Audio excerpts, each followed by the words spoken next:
Greetings, friends. My name is Jim Orbe, and welcome to Pathways of Hope.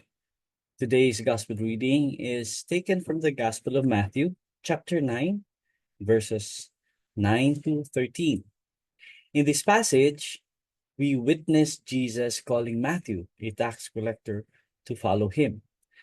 Tax collectors were generally despised by the Jewish people because they were seen as traitors and were often corrupt. Despite this, Jesus invites Matthew to be his disciple, demonstrating that his call is open to all, regardless of their past or societal status. After Matthew responds to Jesus' call, he hosts a dinner at his house where many other tax collectors and sinners join. This gathering reflects the inclusive nature of Jesus' ministry. He associates with those considered outcasts by society, showing that his message and love are for everyone. The Pharisees, on the other hand, religious leaders of the time, question why Jesus would eat with tax collectors and sinners. Eating together was a sign of fellowship and acceptance. So the Pharisees are scandalized by Jesus' actions. Their question to the disciples implies that they believe Jesus, a teacher and presumed holy man, should not be associating with people they view as sinful.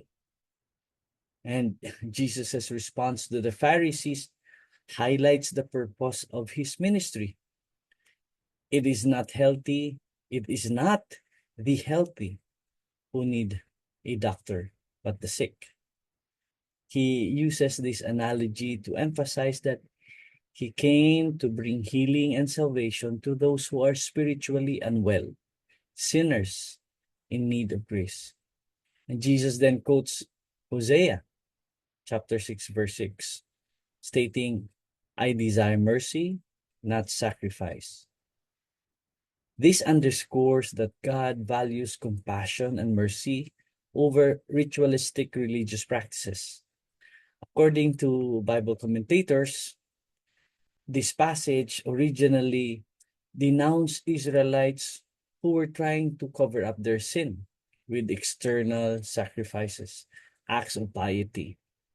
And since sacrifice was supposed to express covenant love and faithfulness, the prophet Hosea in the Old Testament said that God desires mercy, not empty sacrifices.